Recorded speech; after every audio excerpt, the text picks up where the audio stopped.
పశ్చిమాసియాలో పరిస్థితులు మళ్లీ మొదటికొచ్చాయి. అమెరికా, ఇరాన్ మధ్య కుదిరిన తాత్కాలిక శాంతి ఒప్పందాన్ని ఇరు దేశాలు ఉల్లంఘించాయి.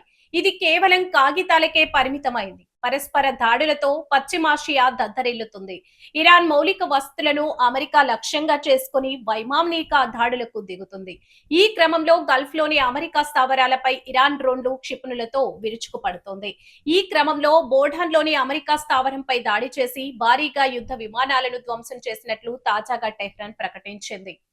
ఇరాన్ మౌలిక సదుపాయాలను టార్గెట్ చేస్తూ అమెరికా దాడులు నిర్వహించింది.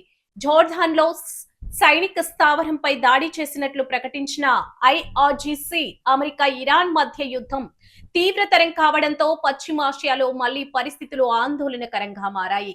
ఇరాన్ మౌలిక సదుపాయాలను అమెరికా లక్ష్యంగా చేసుకోవడంతో టెహ్రాన్ ప్రతీకార చర్యలు విస్తృతం చేస్తుంది. అమెరికా రాత్రిపూట జరిపిన దాడుల్లో కనీసం 8 మంది ప్రాణాలు కోల్పోయారు. దీనికి ప్రతీకారంగా జోర్డాన్ లో మోహరించి ఉన్న అనేక అమెరికా సైనిక విమానాలపై బాలిస్టిక్ క్షిపణులు, డ్రోన్లతో దాడి చేసినట్లు ఇరాన్ ప్రకటించింది. ఈ ఘటనలో ఎలాంటి ప్రాణ నష్టం, ఆస్తి నష్టం జరగలేదని జోర్డాన్ సైన్యం ప్రకటించిన కొన్ని గంటల తర్వాత ఈ పరిణామం చోటు చేసుకుంది.